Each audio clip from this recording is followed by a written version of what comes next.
Monday, July 17th, 2017, 7 o'clock, budget workshop, City of Nowthen. And we're going to start with the fire department tonight.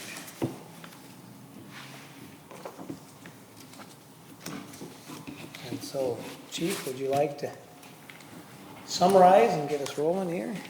Mayor Pilon, members of the council, tonight I brought with me Chad Sacre. He's been with us since 2008, started out as a firefighter, progressed through the ranks to lieutenant, now holds the captain position.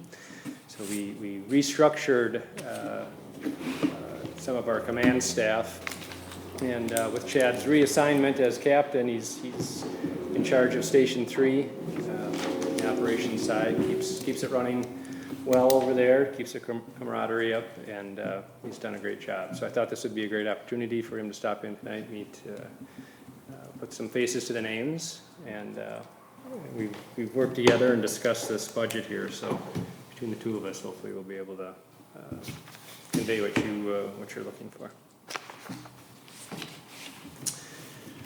As far as the line item budget goes, for the most part, it's stayed constant.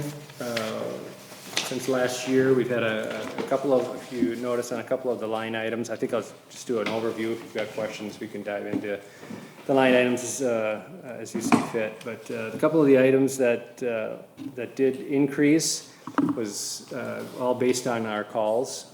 We've seen an increase of calls over the last couple of years and continue to. We're on a record pace this year.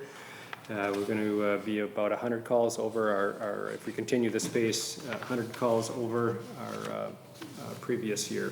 So with that in mind, just the part-time employees, we bumped up 2,000. The calls, contract and truck fees, bumped that up 2,000 as well. And then workers' comp went up to 7922. Those were the increases. It brought it up roughly $5,829 from the previous year. You'll also notice that we're continuing to carry over the turnout gear at $7,500 each year.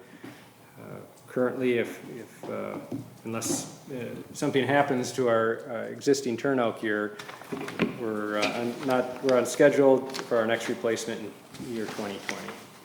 So we're sitting really well at Station 3, turnout gear wise.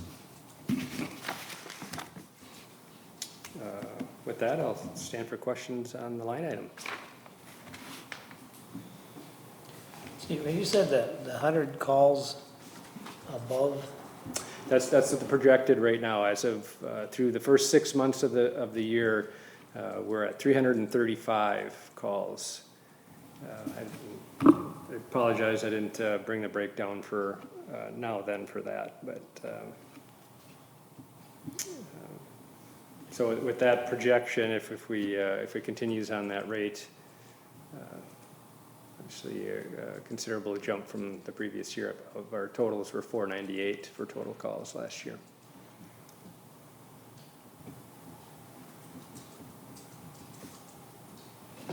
Question, Chief. Is there a specific category that there's been an increase, or Medical.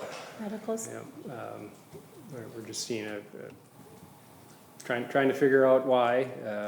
There's no common denominator that's indicating that. It's just medicals as a whole. I think that's, as a fire service as a whole, that's where things are moving to. We don't run to as many fires as we used to, but the medical calls for service for medical are continuing to climb. And Chad, maybe can allude to that a little bit more specifically to Nowthen. Is that the type of call that you're seeing more of? Yeah, more and more medicals, which will bring us to a separate thing on our budget as far as a rescue truck is concerned. But yes, we're seeing an increase in medical calls and getting into places and stuff where we need to drive the engine into right now. But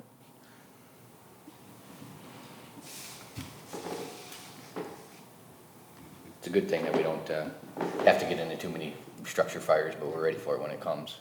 Mm-hmm.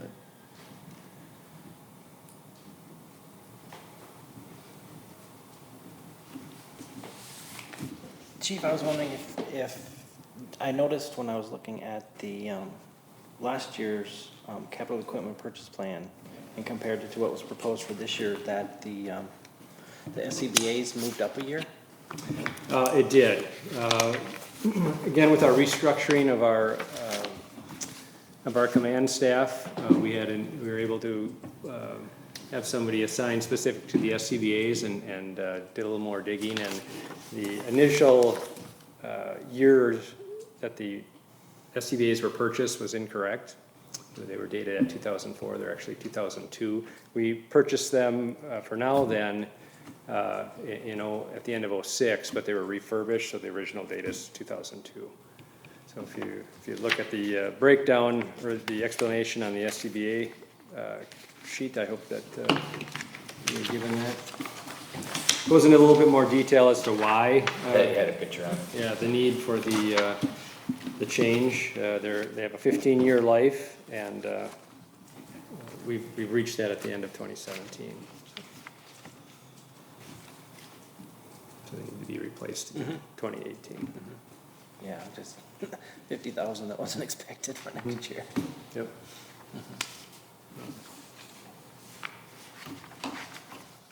Is there any specific computer or office equipment that you see needing to be replaced this year? Actually, we just replaced the hard drive in the computer here. Our week computer ago. at the station went down here about 3-4 weeks ago, and had an IT person come out and replace the hard drive in it. So, Other than that, that's really all we have at the station. We have our mobile tablets in the trucks. They're all within 2 years old. And we maintain those on a monthly basis. So I don't see any issue should be arising from that. Where do we sit on the radios that we purchased and? Yeah, they have all been purchased. The last group that we received the funding for from the Centerpoint grant and then the Lions as well. Those are the only ones that we're waiting for. As soon as we receive those, we'll get all of Station 3 in service. So the funding went through fine and Yes. they've been ordered? Yep. Yeah, once it was approved by council, Corey let me know, and then we placed the order at that time.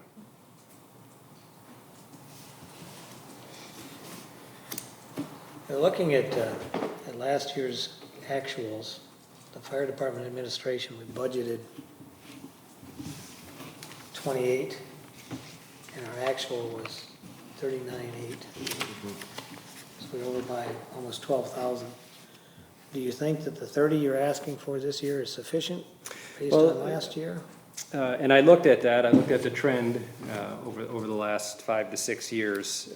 We had a number of structure fires, more than usual. Obviously I can't predict those. So I expect an increase. I think the 39 was certainly not. I think it was really out of the ordinary to be that high. I think, around that 30 would be a little more realistic.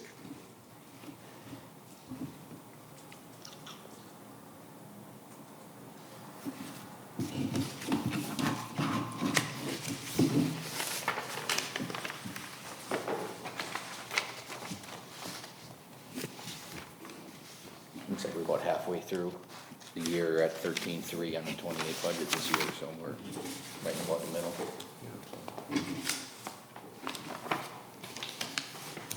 And again, as you're well aware, those numbers can fluctuate based on the types of calls that we get. Obviously, if we're running on medicals or a grass fire is one thing. We start getting into multiple structure fires, and that's where the cost comes in.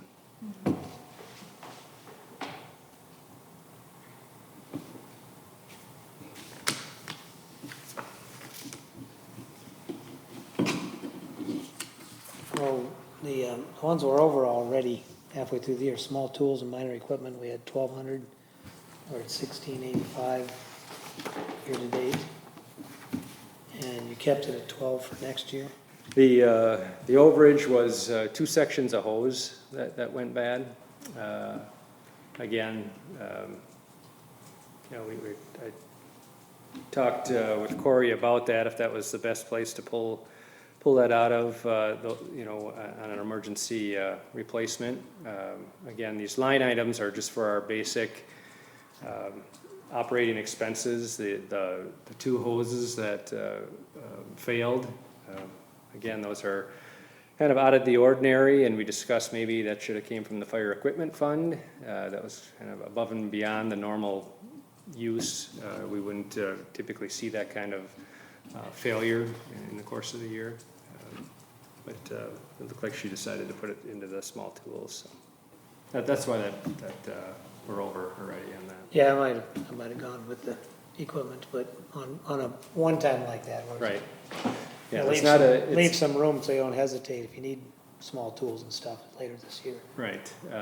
And again, that's, when I look at the line item, it's more of just operational, maybe for the small tools, a drill or some type of a axe, that we might need to replace. But again, on a one-time bigger purchase, it probably should have came from the fire equipment fund. No, we're all learning. Then on the professional services, we've exceeded that by 400 as well, is that? And you've been through these discussions with the Fire Protection Council, and come October, we'll be able to firm that up, but, everything is leaning towards a slight increase. Probably it's not gonna go up to that 1,500, but I wanted to put that in there just to be safe. And that's basically what we cover with the professional services, is the Protection Council. Correct. I didn't know if there was any addition into that, so. Yeah, that's not going down.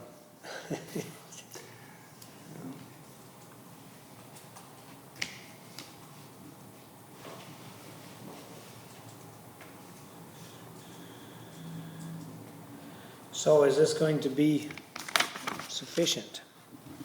And obviously you proposed it, I feel comfortable with it. Again, the numbers that were increased, they could actually decrease. It's all depending on that call volume. But as far as the rest of the line items, operating supplies, the small tools, again, I went back over a 5-6 year history and just looked at what we've been spending and some of the items that we've been replacing, some of the items that we might need to replace. And I'm comfortable with what's been submitted here.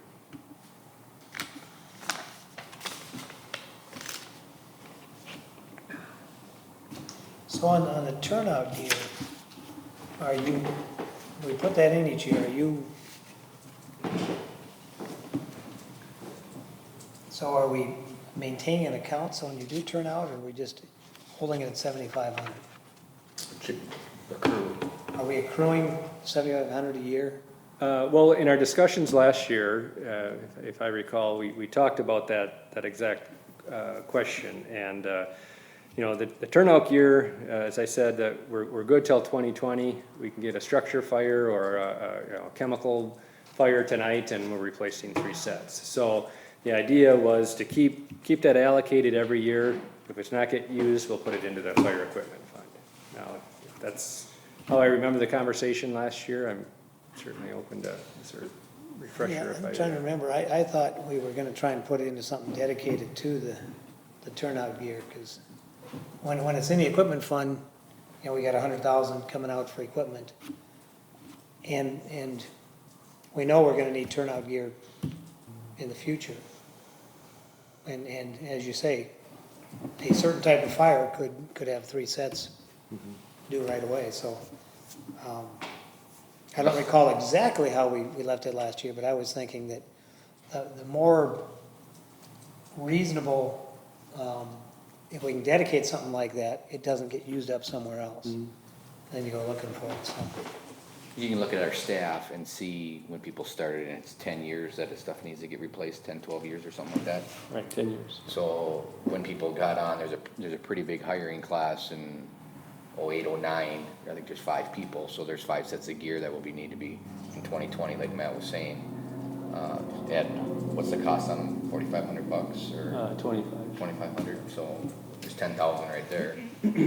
So I guess I'll. I would be perfectly fine with setting up a separate account. in addition to the fire equipment fund that we can label as turnout gear. Either way, I guess the bottom line is we didn't want that to go away, just because of the potential need as we move forward at our 10-year marks. Yeah, I'm more comfortable with it being there when we need the equipment. So let's say we have a rash of retirees.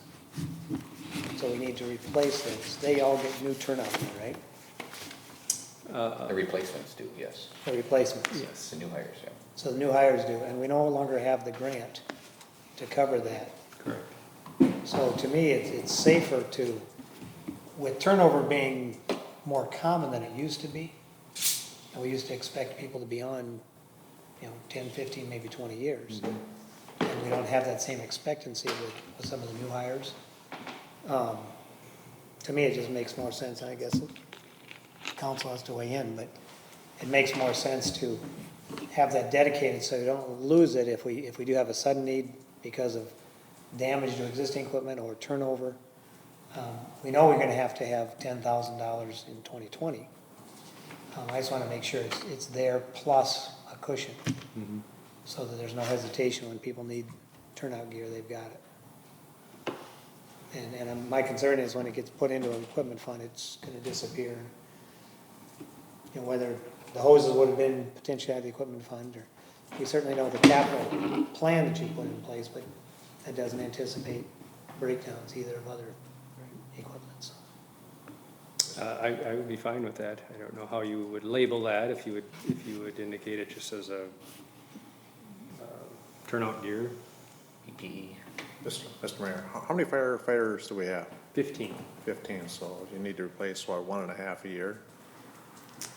On average, if they gotta replace every 10 years. Yeah. So we could put that much money per year in the capital improvement plan, and so when they need one, they could just draw out of the existing capital improvement plan. That's what we talked about last year. Yeah. I don't think any of us ever anticipate draining that capital equipment fund, but, so whether you have something specifically dedicated to PPE or the equipment fund, I guess I'll leave that up to you. My leaning would be the PPE. And whether it's 1.5, the cost 1.5, or how much we put in there, but I think we should be putting something in there so we have, and I don't know what else besides the turnout gear would be in the personal category.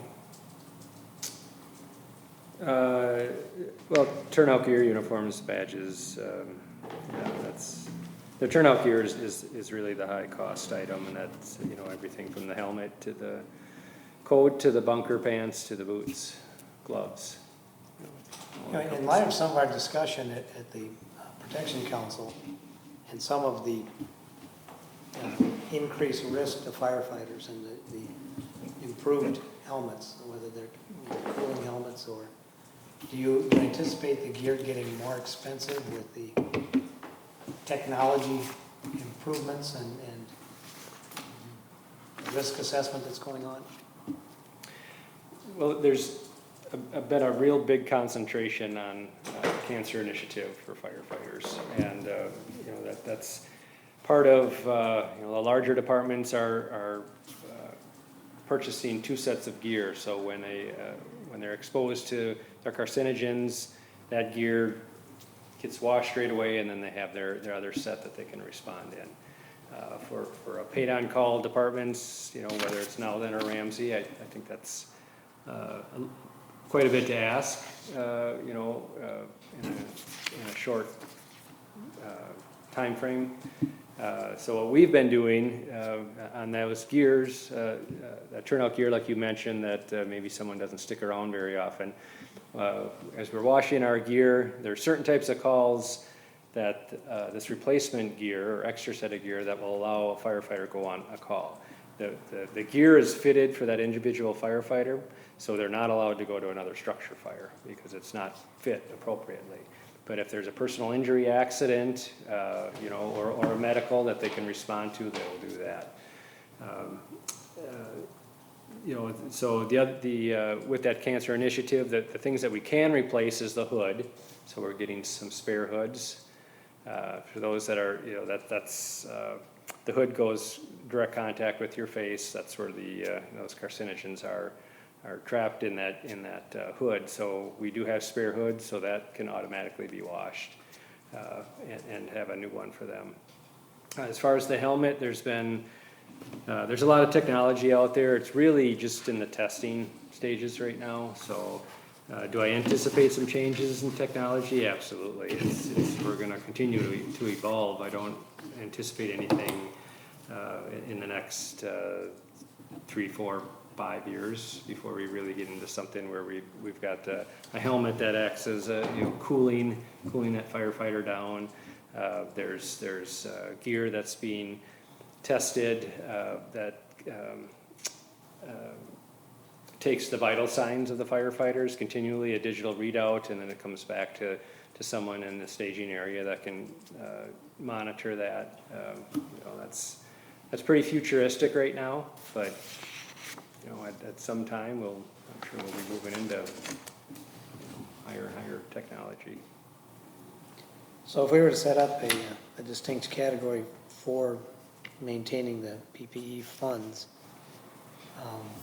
Councilmember Bettinger suggested maybe 1.5 times. Do you think that would be sufficient at this point? Obviously, we've got the 7,500 that we have as the placeholder. I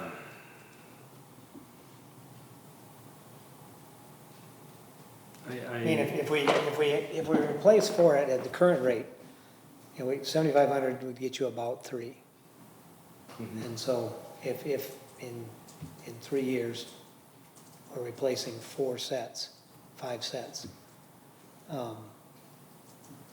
at current rate, we'd have to have 12,000 in there, 12,500. Right. So we want to make sure that we have that. We're putting aside now, so we have it in 2020, without any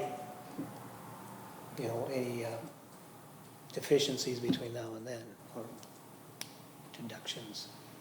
I think those numbers certainly equate, and I think they'll work. I think we again, our discussions last year was we didn't want to go down to the bare bones if we were to get into something whether it be a fire or again some type of a chemical emergency where there's 3 sets of turnout gear that we're replacing. I think it was more of just not cutting ourselves short, but if we want to take a look at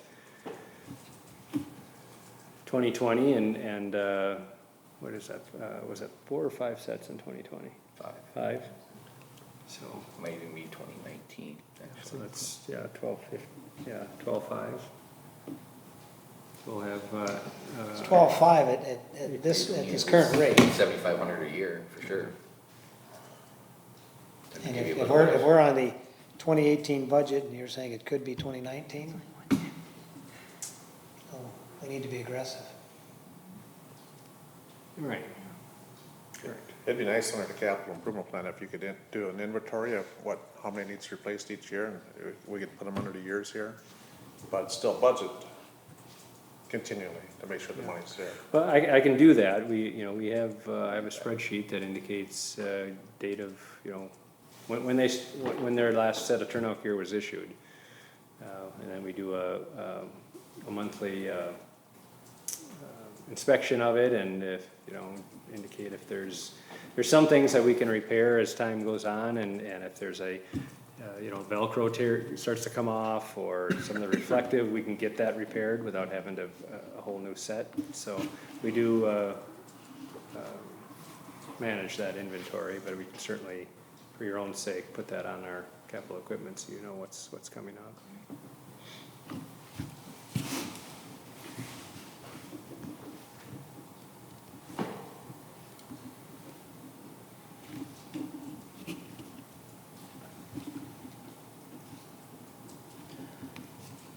Mr. Mayor, Councilmember Bryan. So are you proposing that we put $7,500 in a year or whatever's left in that fund? Whatever's left in that account, that line item? Because it's not all technically turnout gear, it could be uniforms. Well, I think that's what we need to say, that the classification of the personal protection equipment account would include badges, other, whatever that list is. Turnout gear is part of it. But I do think if we know in 2019, 2020, we're gonna need 12.5, putting 75 in right now. If it gets lost in the equipment fund, it won't be there. And there'll be a big bite then, because we have to do it. So I'm saying that we need to determine how much we're gonna put in each year, knowing that, I think Councilmember Bettinger's comment that if it's on the capital improvement, we can see where we're anticipating it and budget money in, but I'd still like to see it in that account rather than a more general equipment account. So if we wanna put in, 7,500 this year like we are, and then anticipating probably 7,500 again next year, we'll have that covered what we anticipate. It doesn't cover any unanticipated expenses, but at least we've got some seed money in there for it. Right, I guess what I'm trying to say is we're not necessarily, if we're saying that it's this turnout gear line item, that's also the line item for uniforms and badges and other things. So it wouldn't necessarily be $7,500 just for turnout gear. So what all is in this, would you take out of the turnout category? Well, the full set of turnout gear, like I mentioned, anything from the helmet, to the jacket, to the pants, boots, gloves, and then as far as the uniform and badges, it's, what Chad's dressed in here right now, he's in the blues, name tag, collar pin. But that's a one-time purchase, pretty much. Yeah, that pretty much lasts a lifetime, for the guys until they start to get older and Fill it out a little bit more. fill out the shirt a little bit more, but. So can we buy them larger and let them grow bigger? Get the elastic Yeah. back. Good. That's a typically, obviously, it's an expense, but it's, it's a one-time, and, they're fairly inexpensive, when you compare it to the turnout gear itself. That's obviously the. Right, yeah, I'm just saying, as far as your budget goes, the turnout gear and the uniforms are all in that same line Correct. item. Yeah. Correct. And Chief, currently, as of was it July 13th, we've not had any expenditures in the turnout gear. Are you expecting any this year? No, okay. Unless something So would happen. if we stay status quo and if And nothing move gets that over damaged, already? it would be 2020 before we would need to purchase anything. Now, again, we could have somebody retire or leave, two people leave next month, and then we're in a hiring process, and then we're gonna have to,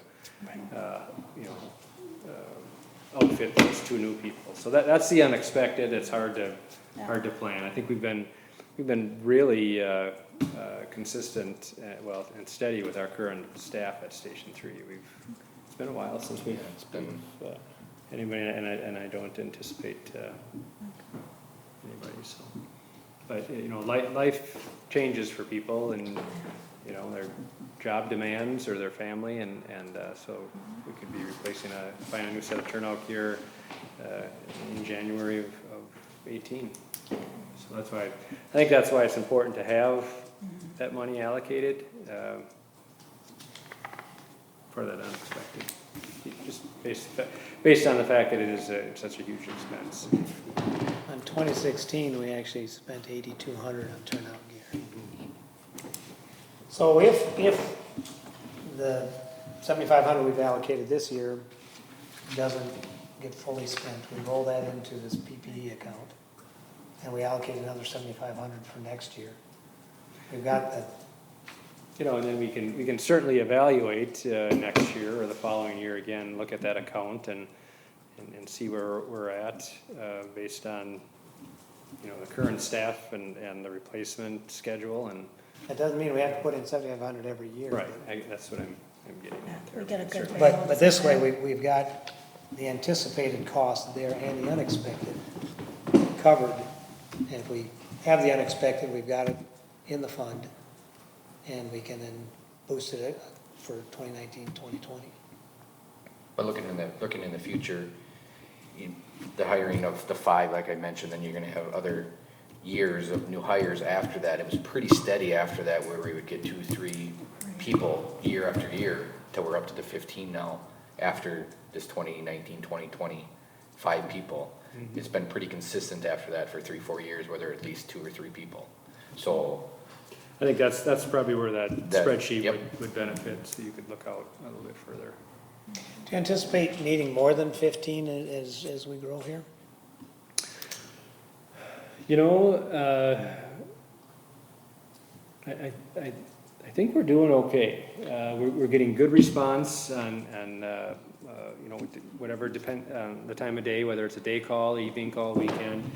We're getting a good response. We're getting the trucks filled out. You know, so at this point, I think that's a good number for that station based on the call volume and you know, again, gauge the number of responses Yeah. is kind of how you look at it, and make sure we have enough people to do what we need to do. So, I respond to the calls. yep, so we haven't had, you know, any shortages. It's the same thing we review at our stations 1 and 2 as well, making sure that we have the right number there. And I think we're sitting good right now. So I don't anticipate anything in the next couple of years anyway. All right, so as far as the actual budget itself, does council have anything else? I just got some things to think about. I see you got on here for building improvements for 19 and Budget, 20. on the fire, on the capital? Yeah. Yeah, I want to finish this first, though, and then we'll go to the capital, because I want to talk about that too. But is there anything else on the general budget for the fire department? Okay, so with what you proposed, you're good to go here. Yeah, yes. And then we'll determine how we can work with Corey on a specific account for the second equipment. And if there's no other questions, I'll move into the capital. Capital, some of that, as Councilmember Brian alluded to, is a little bit different than last year. I kind of took what Chief Kapler had, and remember we started this budget process in Nowthen here, probably I think about a month or 2 after I had started in this position. So over the past year, I had a little better idea of how things are running, a little better look at the future. In addition, some of the changes, obviously the SCBA is moving up from 19 to 18. You know, that's a mandated safety feature. Bottles are regulated by DOT, 15-year life. We've obviously a lot of technology changes to improve the safety of the firefighters as well. So these are although a high-priced item, they are a 15-year life on those. I did bring down the Rescue 31 cost. I think I originally had it at, it was placed at 60,000 last year. We brought that down to 50,000, and that was based on just going out and looking at used equipment and seeing what we could buy, get for that dollar amount. I think we're on a good area, a good cost right there at 50,000. The other change was the tanker. Cost of the tanker. The tanker, although it's one of the least used pieces of equipment in fire, it's one of the most valuable, obviously, especially up here now then, because we're not hydranted. But again, I'm trying to weigh the value of purchasing a brand new piece of equipment that's really only not going to get that much use versus something that is about 5 years old that we can get a substantial better price at, and that's where that 125,000 comes in. Currently, a used tanker at about a 5-year-old is right around 100 right now, 100,000. The new one is right around 200,000. That was an estimate out at Rosenbauer General. That's where we get all of our equipment here in Wyoming. So I feel comfortable. I think that it was from last year's CIP, I think it was 2 years of 150, so a total of $300,000. That cost, I'm assuming that Dean had brought that number over from the Ramsey tanker. The Ramsey tanker has a pumper on it. It's used as a backup engine for the Ramsey area, and it could also be used up here as well if for some reason our engine would go down. It kind of we can bounce that tanker around from station to station.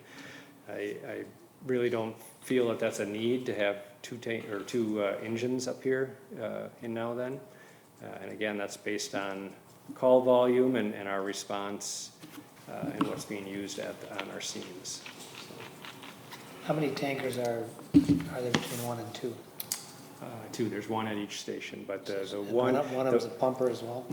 one is a pumper, the other one is not. The one at our station 2, or I'm sorry, station 1 is not. It's very, it just hauls water. So in a structure fire, are basically all 3 stations called out? Yes. And so the tankers would be rotating? Yeah, so there'll be 3 tankers that are rotating. That's worked extremely well over the years. And then we also obviously have the mutual aid and auto aid that bring tankers as well. So. And then the only other change or addition I had in here was the building improvements. We had some discussion last year about the building improvements. We talked about just a number of things. Right now there's a safety issue of where the turnout gear, I think you've all been over into the building there, where the turnout gear is currently housed right behind the engine. So there's a concern when that truck is leaving or coming back. It's also the exhaust is on that turnout gear, again, more carcinogens. We come back from a fire, in a day like today, there's no place for these firefighters to cool down. There's no place for them to lower their body temperature, get that back down. So, and then it's just, the overall morale. It's there's been no complaints, but obviously if we can do something that can kind of make them feel that we're putting some support into what they're doing. They're obviously putting their lives on the line for a lot of the calls that we go to, and I think it's a small amount to show that we care about their well-being. So the $20,000 in each of those years, and again, this is more, I'm looking for approval from the council to move ahead and try to look at some different options. So right now, that's just a placeholder for your mindset to put some money away to, whether it's a smaller training room that might be conditioned where they come back and they can just have an area that they can rest and just regroup a little bit. I'm not looking at building a new building by any means, but just something that whether it's an add-on or whether we can lay out something a little bit different on the inside. At this point, you have nothing. Have nothing. Billy, I've talked a number of times with the building official, with Andy. He's got a good line on what additions cost and some remodeling and we're probably going to be looking somewhere around that $35,000 to $40,000 to put something on. That's a training room area. Maybe it should probably cause to redo that bathroom where it sits and maybe just a few other things as well in there. A little better admin office than what's in there now. So Chief, are you, looking at the building to the west is the generator and all that, so you don't want to move that. So it'd be coming out from the east towards the recycle center. And again, Andy was out there, and actually Corey came out as well. We kind of took a look at that towards the recycling center. We my question was if where that, is that one big parcel is, because it's city owned, or is that, nobody was really sure as to how that was, where those property lines were, or if there was one.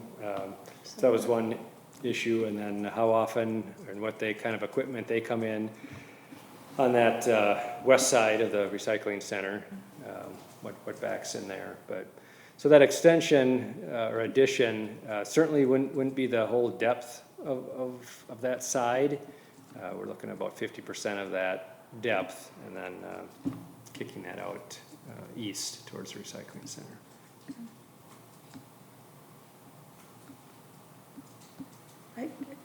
I would think you should look at doing it the complete depth. I just think it's like putting in a patio, and then you go, oh, I still know I need this for the table and chairs. Right.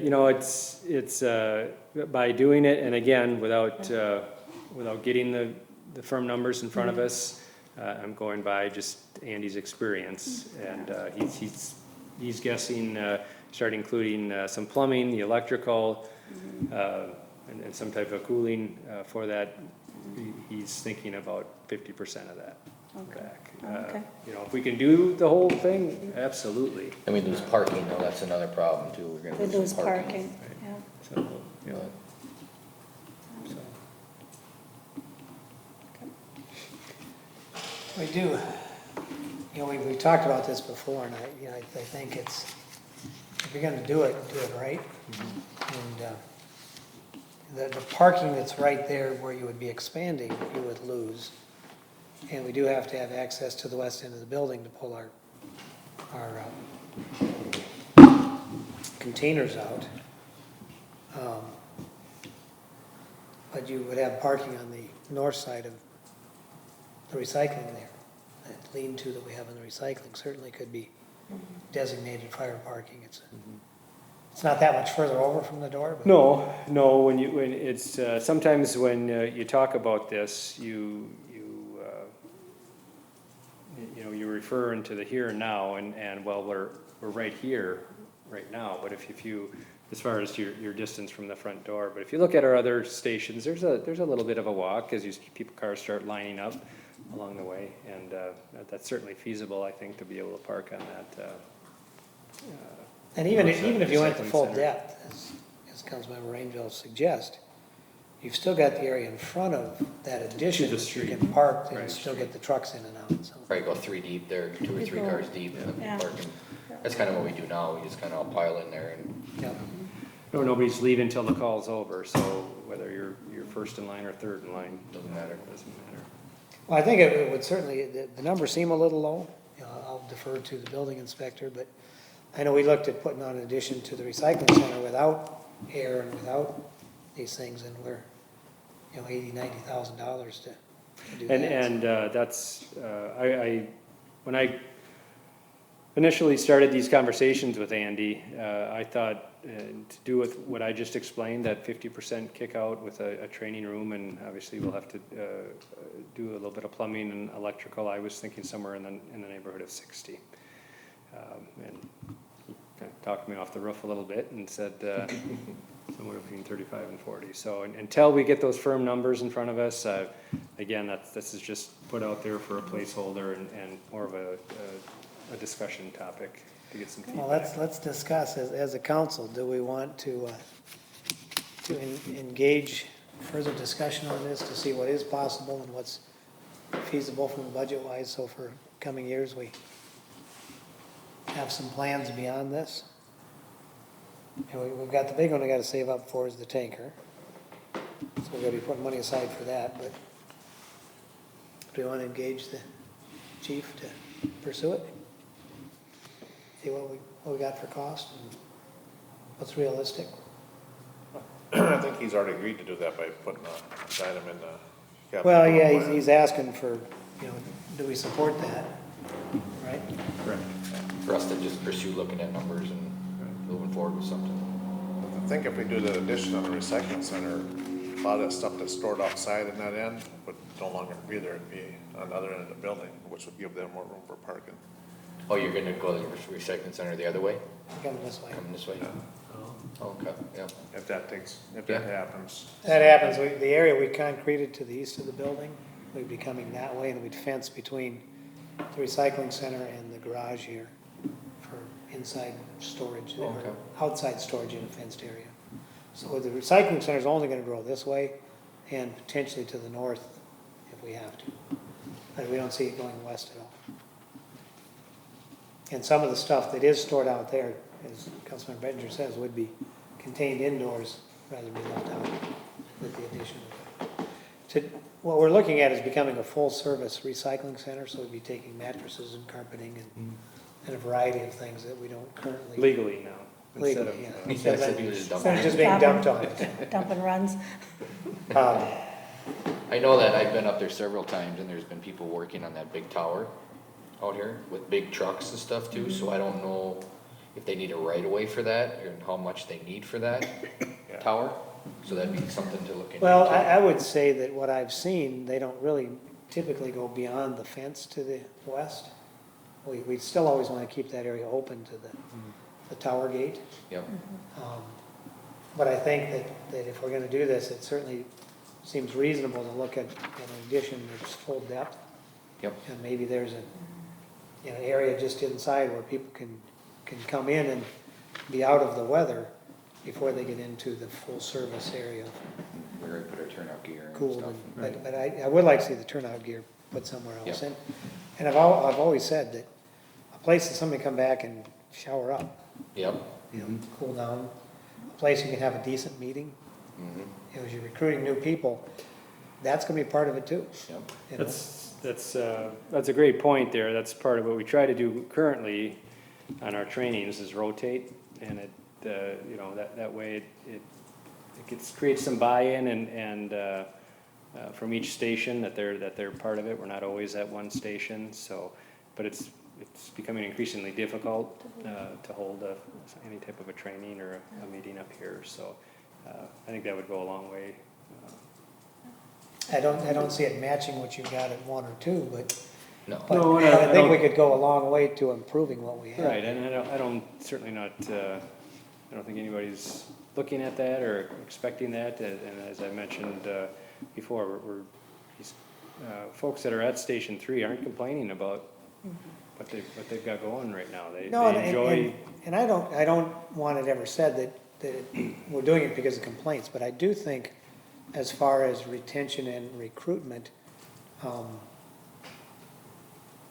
and to show our appreciation for the volunteers that we do have, I think it's a good investment on the part of the city. And we should look at doing it wholeheartedly and see what that takes. And I'm always a believer that see what the best is and see how close we can come to that. And if it's a little too expensive, where can we come back? But I'd rather see you get what makes sense, or ask for what makes sense, and then have us discuss that rather than say, I think we can get by with this.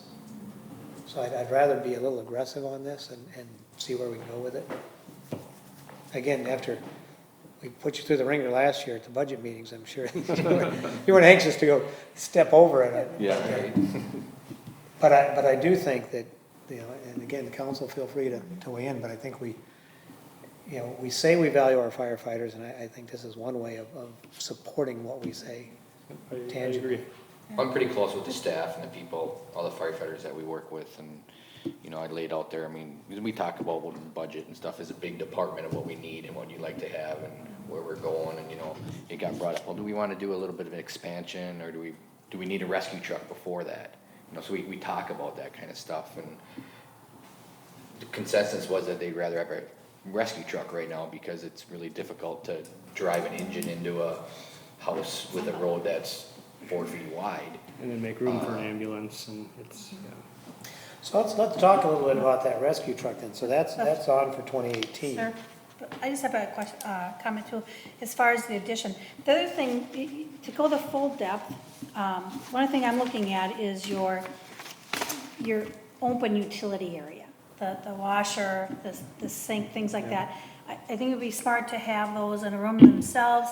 That protects that equipment, allows you to have conversations and you're not listening to the washing machine.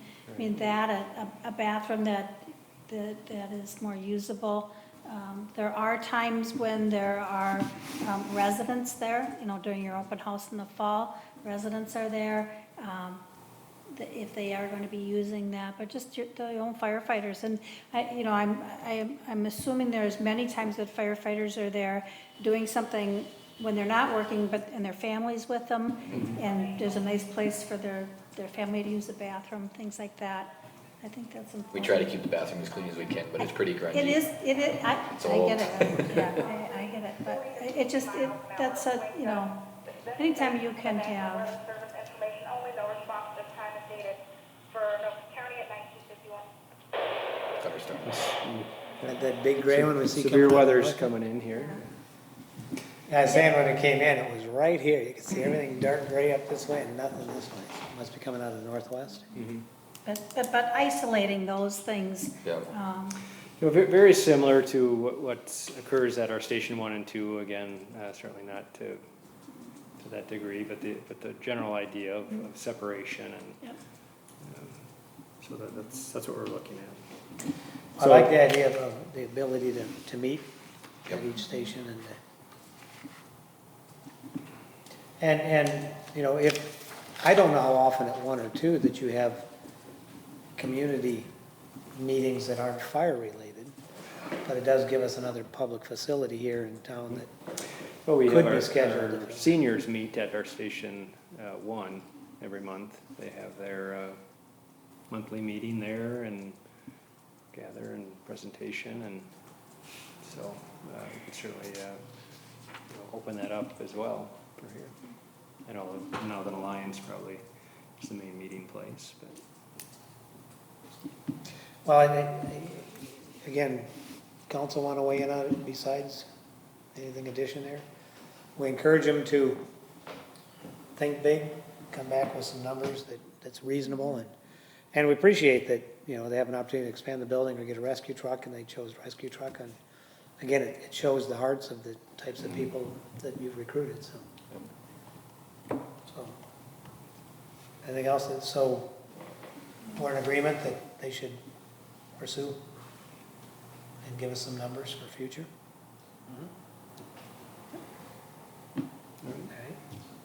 So then back to the rescue 31 there. Understanding that again, trying to get an engine into a number of our driveways, long driveways, and bringing out a full engine. What exactly is the rescue truck? How many people does it hold? And what's its real value? So the current rescue trucks that are at Station 1 and 2, which we would try to emulate, that carries 5 firefighters. That we respond to personal injury accidents and also any type of medical call. By having a smaller vehicle, it's better maneuverability. As Chad mentioned, these long driveways, we've got an ambulance coming in as well. It's backing that engine out of there gets pretty hairy, especially in the evening. And as the winter months approach, not every driveway is quite as wide as it is in the summer. And they're heavy too, the engine's really heavy, so some driveways are soft or. Right. It's also saving the wear and tear on this new engine that we've purchased as well. It's just going to extend that life on that. That's obviously a pretty big ticket item. So if we can do what we can to reduce some of the wear and tear on that as well. So we've got everything that we need fire related to respond to a call, and we have everything medical and also personal injury accident, our extrication equipment, all that is on that engine right now. And it's packed in there. Having to remove a number of items in compartments to get to. To get the med bag out, To we get gotta the pull medical out bag three, out. four other things to get So a med it's- bag out. So it's not very user-friendly. So, We made it work. I mean, Yep. it's packed in there like sardines, but it's, and if a decision is not to move forward, we'll continue to make that work. Well, in But the it's- equipment fund, again, we've allocated money for this. The funds are there. What quarter would you think that you would be? Well, I think because in that used fire equipment market, the turnover is fairly quick, if there's a good deal out there. So again, if this is approved by council, that's something that we would start looking right away. We might find one in January, we might not find one until December. But I think, it's important for us to be able to look, constantly be looking and try to get the best deal that we can. And so it's, again, this number, this $50,000 number, was arrived at just over the last couple of months, looking and seeing what's out there, and that falls right in that category. There's anywhere from 35 to 65, 70 in that range. A new truck is right around that 125 mark, or depending on the exact size and layout, it can go a little bit higher as well. But so we're If looking you at get the special paint job, you can double it. what's that? If you get a special paint job, you can double that. That's right. How about the SCBA? SCBA is unfortunately, that's not a whole lot of discussion on that as far as pushing that, the ability to push that out. Again, that's a 15-year lifespan on those, and at the end of 2017, they will expire. I got a new quote here beginning of last week, and they were fairly consistent with the previous one. They're at $49,556.79, so it's right on that $50,000 mark. And again, that lasts for 15 years, and we do have that money in our capital equipment fund for that purchase. I think as of, and I was hoping Corey would have been here tonight. In conversation with her, I think we're currently right around 90,000 in the fire equipment fund, and that is without the two deposits from the taxes yet in 2017. So we'll have another 25 to be added in there by the end of the year. Yeah, I thought we had our 100 plus. And obviously depending on what we spend yet this year. and the Ramsey and Nowthen are doing it, Ramsey's doing it too at the same time, right? Replacing all the SCBA's. Yes. So it's gonna be a whole department wide, so training will all happen at the same time between departments. Again, is that something you see first of the year or? Yes, well, as soon as it's approved by Nowthen Council and also Ramsey, we'll place that order, and we'll get billed at the first of the year. And Chief, what was the individual price on it, 49?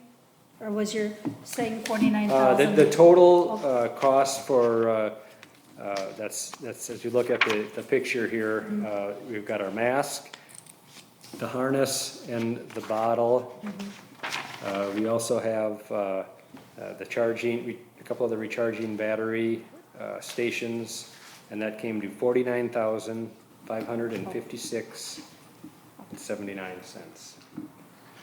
Thank you.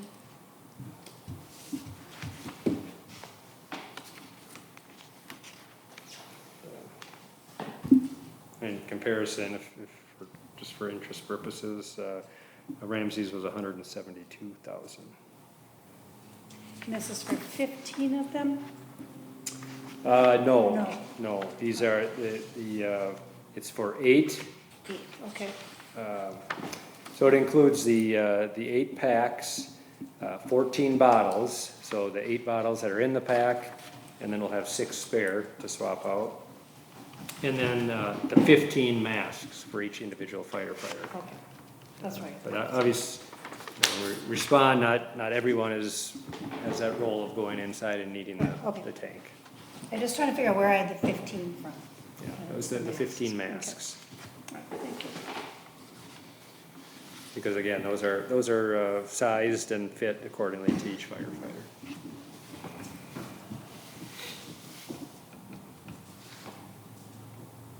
Unrelated to this, but you'd said something earlier about, what does a hose cost? What's the average length of your fire hose and what does it cost? It's a great question. So we have we use 3 different sizes, diameters. We use an 1.5 inches, we use a 2.5 inches, and we use a 5 inch.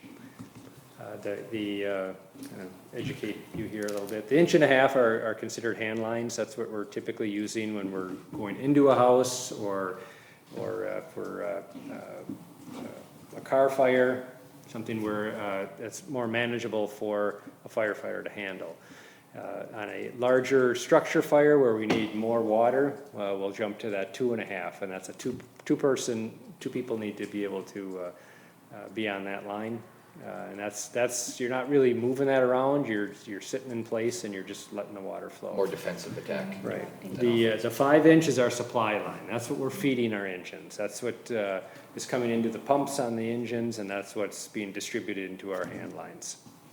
As far as the cost goes, the cost for the 5 inch that was $600. That's a little over $600 for a length of hose. That's where that $1,200 came in. That was the 2 that we had to replace. Both the 5 inch?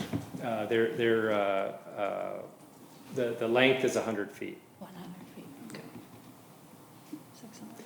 And then the length for the 2.5 inches is typically 50 feet. And that's because as you're pulling those off the truck, you don't want to pull any more than you have to, so the brakes are a little bit closer together at 50 feet when we're pulling those off, disconnect, and then hooking directly to the engine. Okay. Otherwise, we'll have a bunch of hose laying piled up. I don't have the exact numbers for the 1.5 inches or 2.5 inches, but I can certainly get that for you if you'd like. Yeah, it would just be interesting to know. I look at numbers, if I'm looking at, I never know what they.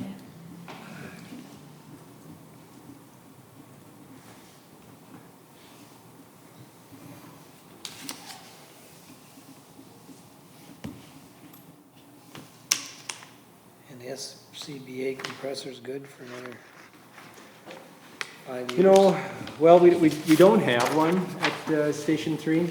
What we have is the trailer. It's actually a grant that Ramsey received a number of years ago. But that is a portable SCBA. It's a cascade system. At our Station 1 and 2, we have a stationary. So this seems to be working well. So we kind of keep pushing that out a little bit as long as this mobile one seems to be working well. Obviously, it takes up a little bit more space. It's not something that we can push up against, tight up against the wall, but you know, the price is good for use at Station 3. So that's just kind of a placeholder out there. At some point when that trailer, gets to a point where it's going to cost too much to repair or get out of date, at least we'll have something in your mindset as a placeholder out there. The air compressor that's in the corner over there, how's that doing? What do you? Chad had an interesting experience with that. Maybe he can. It's good, but when we put it in, I don't know, it had to have been 5-6 years ago, there was never a relief valve put on the bottom of it to drain the water out of them. As you know, when compressors run, they create moisture.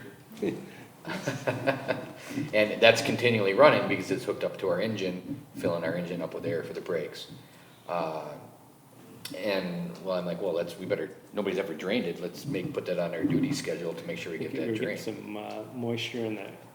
In our hose, we started seeing some moisture in the hose. Well, maybe I wonder if it's ever been, so we were at a call one time, I'm like, well, let's get underneath the compressor and get rid of the water out of it. So there's a pit valve underneath it, there's a pretty big compressor. And we unscrewed it and nothing came out, and we took the whole thing out and nothing came out. It was like, maybe a couple drips.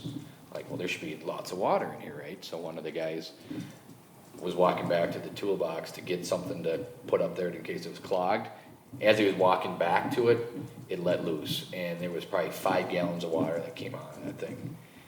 It was almost like an explosion. So now, in the last major maintenance, I installed just a relief valve underneath there that comes out and drains. It's going to be on our schedule to make sure we do it every quarter. So Probably that won't wasn't happen again. pleasant smelling 5 gallons either. Oh, rusty. So we had a mess back there, mind you. But, I think the compressor itself is operating just fine. Yeah, we changed the oil and it's still running pretty good. So. All right. Anything else you'd like to share with us, or? No, I don't think so. You know, hopefully, I was able to explain the changes in the CIP from last year. Well, one more year to really evaluate what's going on at Station 3. From our previous discussion here, you're giving the okay to move forward with getting some costs on an expansion, and I can bring that back, obviously, before we do any adoption of the budget. Council's all in agreement? And then, again, the Rescue 31, obviously the SCBA's mandated, so we know that's gonna go forward. I would like to see, with the money that's in the budget right now, and as we determine what else we'll be putting in, I think it's reasonable to be looking at a used piece of equipment for rescue. So, the council's comments as to whether they should start looking, so they know what the market is. Do you want, if you find something, you're probably gonna want approval ahead of time, or, because you're not gonna wanna wait till, if a council meeting's 3-4 weeks out? Well, you know, I'm not sure how, obviously I would ask, I would go to Corey and maybe if we could have a special meeting, you know, on that. Yeah, it'd be nice to know what you're wanting to do, but I think we could do something quickly. You know, if we're out there looking and we find something on an auction site or something that, hey, this is a good deal and it's a good price for it, we want the ability to be able to act on something Yeah. sooner rather than later, so. And if you're looking, you're gonna know what a good deal is when you see it, so. But I agree, trying to beat up a new engine in these driveways, especially in winter driveways. It'd be nice, and as you mentioned before, medicals are becoming more and more part of your activity.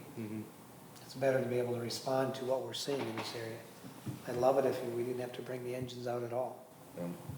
But we can do something here between the grass rig and the duty officers, what do they drive? They drive a small SUV. And they're typically out of how many of those do you have? Well, we just received our new duty officer vehicle, so the current one will be more of a floater, so we've got 4 currently.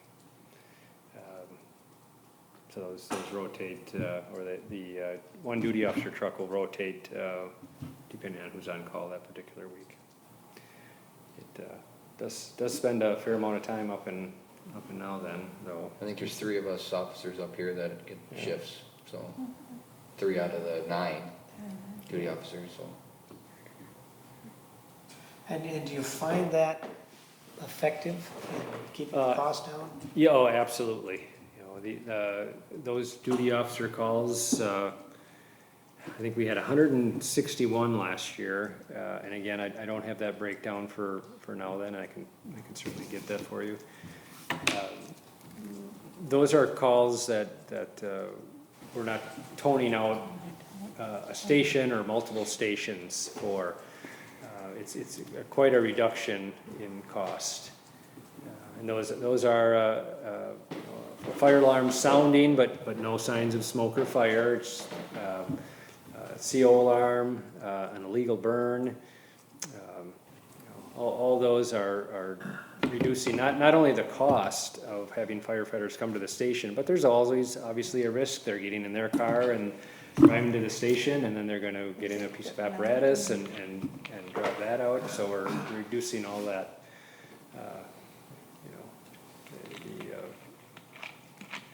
getting them exposed to the traffic and along with, it's just not just the payroll that you're seeing the savings in.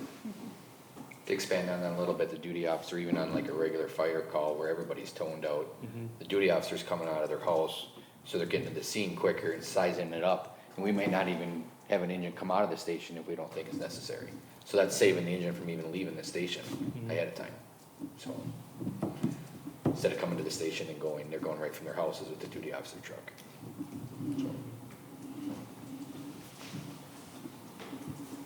So is there a duty officer on duty all the time?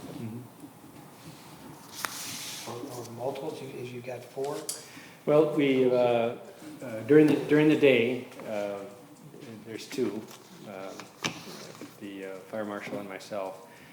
The rotating, which we can and we do still respond in the evening if, the duty officer is a week on, Wednesday to Wednesday, and if they've got an event that they need to, whether it's a family event or a kid's baseball game or something, we'll cover for them. So if it's a single response, such as I mentioned, a CO alarm or an illegal burn, we'll just have the one respond. If it's a structure fire, we'll have the 2 or 3 respond. And again, it's setting up that those tactics and that operation plan before the rest of the department gets there. So do they get special training in order to serve as duty officers then? Yes, it's our command staff, so lieutenant, captain, battalion chief, or myself. And as they get into that role, part of the training is to cover the type of calls that they'll respond to. And it's not only what they do when they arrive, but it's how they respond. Typically, in a single response for a duty officer, they're going routine. There's no lights and sirens. There's no need for that. So it's making sure we cover how they should be driving, and then what their response is when they get to the scene. They can always upgrade if we get. That's also a benefit. If it comes in reported as smoke in the area, it's typically a duty officer call, and more often than not, it's an illegal burn. Somebody burning something they're not supposed to. But you get in a more remote area, and then they come across the barn that's on fire. Well, then they can upgrade that, and that just gets them out the door a little bit sooner as well. They have that ability to upgrade. I've said this many times, speaking with the firefighters themselves, but I certainly appreciate what you and your staff do for the city. And most residents probably don't realize, being on call day and night, not knowing if you get to sleep through the night, not knowing if you get a weekend. It certainly is to be appreciated. And that's why I say whatever we can do as a council to communicate that to the firefighters and to our residents, and the appreciation that we should all feel for the sacrifice you guys go through. So. I certainly appreciate that, and it's very similar feedback that we get from the Ramsey Council as well, and I bring that back to the firefighters so they understand the support that they are receiving. They're doing it, obviously they're not doing it for the money. They're doing it because they just enjoy being part of that community and helping out, and they don't like sleep. And it's more than that. Those are all valid concerns, but they're they're not, they're missing out on their son's baseball game or their, you know, a family function of some sort, or they could be sitting down for a holiday dinner and they've got to get up and leave. And then, you know, so it's got to take all that into account in addition to, you know, what the exposures that they're putting themselves in front of as well, that long-term effects that we're seeing that, you know, over the years now that we're seeing some of this data come out and some of the, and that's why the big push for this cancer initiative is out there. They're seeing a lot of that, those effects after years of exposure. What about the psychological? And I know I used to work with a fellow that was on the Anoka Champlain department. And, you know, after some of the fatal accidents and some of the things that, he's at work later in the day or the next day. And what are you doing as a department to make sure that the cumulative effect of medicals and accidents and, you know, out here we're not having a lot of fatal fires, and hopefully we continue that, but how does that wear and tear get addressed? Well, that's a great question, and no, we're not seeing, thankfully, we're not seeing that on fatal fires, but what we are seeing are accidents and a lot of the heart calls that we're responding to. You know, these firefighters are working that patient and trying to bring him back, and he doesn't make it. We had earlier this spring, we had the fatal on 181st and Nowthen Boulevard. So there was, you know, there was the first responding engine was doing extrication on the girl that passed, and you know, she took that blunt force trauma from that full size pickup in her passenger door. So as you can imagine, it was, you know, they're there to do their job, and they did their job. But as we're waiting for the reconstruction to happen, you can see the blank stare in their eyes. And what we did is, through Anoka County, it's a critical stress debriefing. And we bring counselors in, and it's a free service through Anoka County. And you know, they talk about the scene. They don't talk about the operations or what went right, what went wrong. They talk about what they seen and how to move past that and how to deal with that. And it's a very important part of just recovering from a scene like that. And that's typically after something that major? Or Correct. how about cumulative? Yep, and we talk about that. So part of what I've done since I've started here as chief, the health and wellness portion, we try at least twice a year to bring in someone that talks about, you know, that being that tough guy and not, you know, not letting your emotions show, and what that does over time. And we have speakers come in. We had, which I thought was a great presentation that we had. For a number of years, we had an individual that taught us our medical, came in once a month and taught us our continuing ed on our medical. Well, he attempted suicide, and so after a number of years, he's recovered, and now he's out talking about how this happened and what brought him to this, and it really was he was a firefighter for Coon Rapids for a number of years, and that's really where it stemmed from, and he got himself addicted to alcohol, and that's how he was dealing with it and hiding it, and you know how it affected his marriage and just friends and family and all that, and that was really good to hear that kind of thing happens and people aren't alone, and we're always, so Anoka County especially is in the forefront in a lot of that education for the firefighters. And then as Minnesota as a whole, we get a lot of flyers into the fire department that I'll post posters of helping those that help others and helping your own and you know, a lot of that. So we try to just You know, and that's what our command staff is for. That's something that Chad's for. When he comes back to a station over after a call, he's gonna check in with everybody. He's gonna know, who's acting a little bit different, you know, who's just not there. You know, he might wait a day, he might make a phone call and check in on them. So we're trying to be more proactive in that and, trying to catch that ahead of time.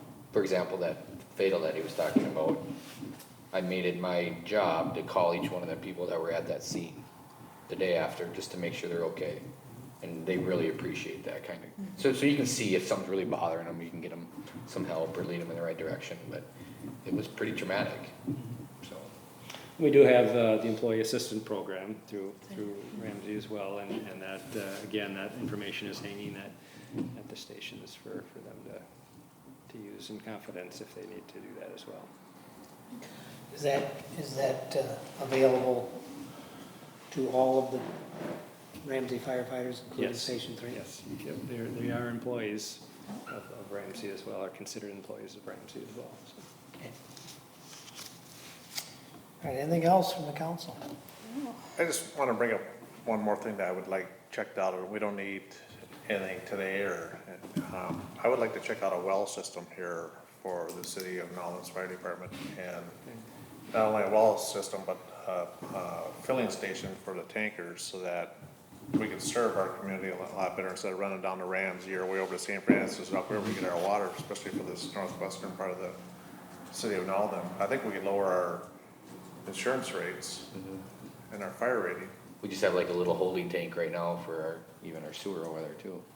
For like, Yeah. if we're washing trucks and stuff, you know, that all, in the wintertime, it all goes into a little drainage thing, we gotta get it pumped out 2-3 times a year, probably. Mork Well has offered for us to be able to use they've got a hookup for us to fill our trucks as well. I don't know if we've ever done I that don't or think not. we ever have. I know through the county, we put a sand pipe in at Twin Lakes. Has that ever been used? We've used it for training once in a while, but we've never used it during an incident.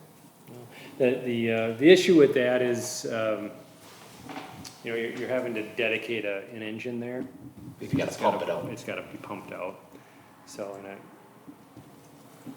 we're kind of taking a pretty valuable piece of equipment out of service in order to do that. But you know, we do practice on it yearly to make sure that, you know, if we need to use it, we're proficient in it.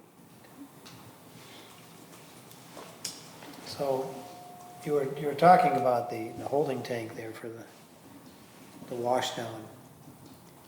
What would be the alternative? Larger tank? And obviously we don't have sewer out here. We don't have a drain field or anything. That can't, because it's from your floor drains and stuff, and it's gotta have like a fire trap, and you can't put that into can't put that in there, because it's a hazardous waste, basically. Yeah. It's gotta be pumped. I don't think there's really anything, any way to get around that. You know, Bigger tank. we pump the tanks at our station, 1 as well. Oh, you have it at 1 too? Yeah. I don't know the capacity here offhand. Something to discuss as you're talking about expansion too, maybe where a larger tank fits in, if that saves money, or if just pumping it more often or regularly is sufficient. But I know there has been discussion at a new wellhead here for filling. We haven't talked about our insurance rating in a long time. And we talked about the opportunity when they were looking at a fire district of how that would help the people in the north end of the city. But has anything changed in our rating? I went through the audit here a couple of months ago. Unfortunately, it takes 3 to 6 months to get some results, but you know, really what they hit on, you know, obviously hydranted versus non-hydranted, that's a big hit for the more rural areas. You know, the number of, because we're non-hydranted, the number of tankers and the location of those, we'll use not only the Ramsey, but we have St. Francis, Oak Grove, and then Elk River as well. That really hasn't changed over the years. The training is a big number as well. You get points for training, so we've really tried to do cover everything that they're looking for, making sure that we're getting that covered throughout the course of our year. And then, you know, our full-time staff, they put a lot of points towards that as well. And, you know, currently, we only have the 2 paid on call, or I'm sorry, the 2 full-time right now in Ramsey. So those are typically the, you know, there's a number of smaller items as well, but those are the big ticket items. Once I receive that report, we can bring that in here at a future council meeting, and we can look that over and discuss that. Maybe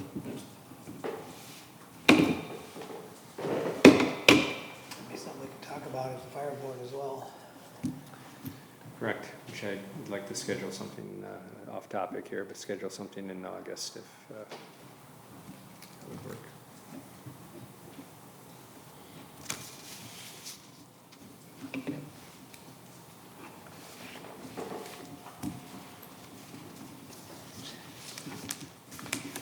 Off topic again, I was down there for Bart's fundraiser. I noticed you've got a ball on the cable down there at Station 1. You guys actually practice with that? Well, it's coming up in August here. What we do is, on one of our Wednesday trainings, we just have a family fun night. So we don't do any formal training, but we have our significant others come in and we grill, and then we have a little competition with water ball there. So it's fun. It's a day off of the training. It's not not paid. You know, so they come in on a volunteer basis, and it's a way for the families to get together and watch the games. And I guess it does help with nozzle control and making sure your partner's pulling on the hose when they should be. And I always, growing up in Crystal, they used to set up in Welcome Park. And volunteers would come out there, and actually it was a community event, and they'd take on another fire department. So they strung up a water ball, portable one, and they'd invite the community out to watch firefighters battle. I know for a number of years, St. Francis, I think, had water ball tournaments during their pioneer days. Haven't seen anything in the last couple of years, but I keep thinking that we should do it between the fire department and the sheriff's department. all right, done. Maybe they'd have to seat some on both sides, but I think a community event there. No, wait a minute. It's they're also using water, not guns, right? It's the weapon of your choice. We're gonna shoot that ball, and you're gonna. No, I thought there'd be something, it would be nice to have our public safety. There's something where we could present to the community who you guys are, other than when it's an emergency. That's what's you know, I think is really important for Night 2 night, which is coming up August 1st. It's a great opportunity to get out, and typically in Nowthen we're with the sheriff at those. They typically have more than one car out, so on the parties out here now, then we usually run into them, and that's good. You know, and I've seen it's a good relationship. Unfortunately, a lot of the community doesn't see that. I think we're very fortunate, you know, with our law enforcement, whether it's Ramsey or the sheriff's department, we work well together. So it's respect on both sides. So. All right, anything else from the council? Have you looked ahead for a follow-up date on the budget? Is there? I'll bring Our next scheduled is August 14th, I believe. Okay, we'll do what we can here to maybe try to firm up some numbers in regards to this expansion, and you know, if it happens before the 14th, maybe we can. I don't know what the agenda looks like or what you've gone through so far, but maybe we can have some more of the time that evening as well. All right. We thank you for your time. We dragged it out, but hopefully it was a little more pleasant than last year. It was. You're like, Chad, you gotta come with me this year. Last year was pretty rough. Well, I noticed he sat closest to us, so. Yes. All right, well, thank you for your time tonight. Appreciate the feedback. A little gray out there. Yes, thank you. Yeah, thank you. Yeah, Enjoy the rest of your evening. Thank you. don't work too hard the rest of the night. Chief, could you get your speakers? Light tap. Thank you. Thank you. I see this is straight. Gray and then not. All right, let's close. I'm ready to call it a night. Me too. Corey's not here anyway. We can Yeah, leave it at the general, I that's. told Lori we try and keep it short. We didn't know that we'd have the recording, so. Anybody else, anything urgent? Not urgent, but if we wanted to give the go-ahead, do we, for getting the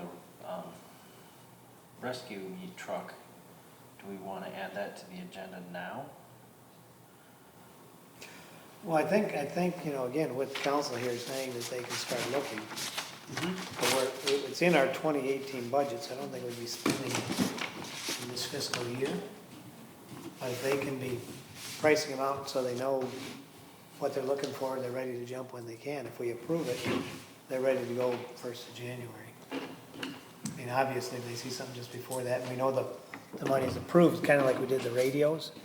I think there's some flexibility, but Yeah, well, that was different. You're ordering something new. You're not watching an auction, and I don't know how fast those auctions go. Quick. Right, if they're going quick, I just they don't know. they generally go fast. Yeah, I mean, the radios where you're getting something new, you could buy them now and or buy them in December and you didn't have to get billed till next year. It doesn't sound like that's the case. Yeah, well, we can certainly discuss it. It's on the capital improvement plan for next year. We've got the money in the budget right now for it. I guess it's a matter of, I don't know how fast those go, but I mean, it sounds like it's something that, Well, put it this way, what does the council think? If they were to, knowing that the money is in the equipment fund right now, with the intention if anything happens this year, they've got money for it. But if of the money that we're allocating, and I don't know, Randy, maybe in your experience, has it ever been done where the money's allocated for next year, it's in our funds right now?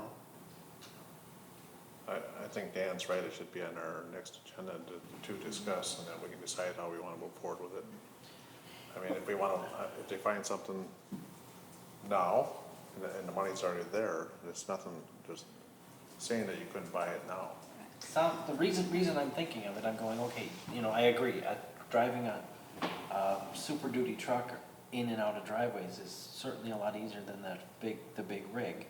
But put it this way, we budget it so that what they have in their capital plan is there when they need it. Mm-hmm. And so the fact that they sketched it in there for 2018, the money's already there, and they can get something prior to this winter season, and they find a good deal on an auction, I think they should be able to move forward on it. Because, again, driving the big rig in the winter in Nowthen driveways, if there is a good option at auction, they should be able to move on it. Because we're not borrowing for it, we've got the money in the account. Right. It's a little different if we're saying, next year we'll have the money in the account, and therefore you should start looking after January. But the money's there, dedicated to that purpose. Yeah, I'd be more concerned if the money for both wasn't there, because the SCBA's have to be replaced like right away. Right. But the fact that they are there, and it also, informs what we have to do to plan for the next. And being they're gonna buy it off an auction, we could pre-approve them up to a certain dollar amount. That's kind of what I was thinking. I'm just going, knowing that they voted, they agreed, hey, if we wanted, if we had to pick something that we wanted, what would it be?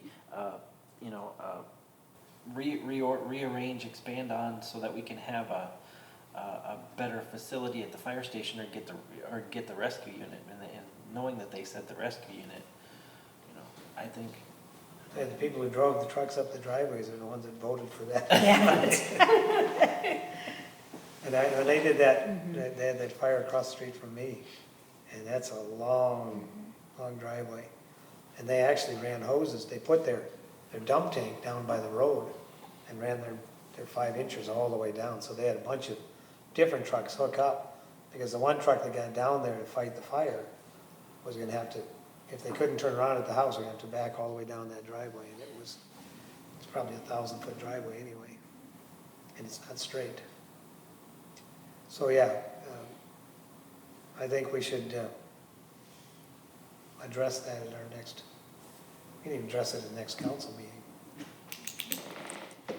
So if you want to, Lori, get that on a RCA, if you would, please. Anything else for tonight? Nope. And our next scheduled meeting for the workshop is August 14th. Council workshop August 3rd, and meeting August 8th. Okay. Move to adjourn? All right. Adjourned.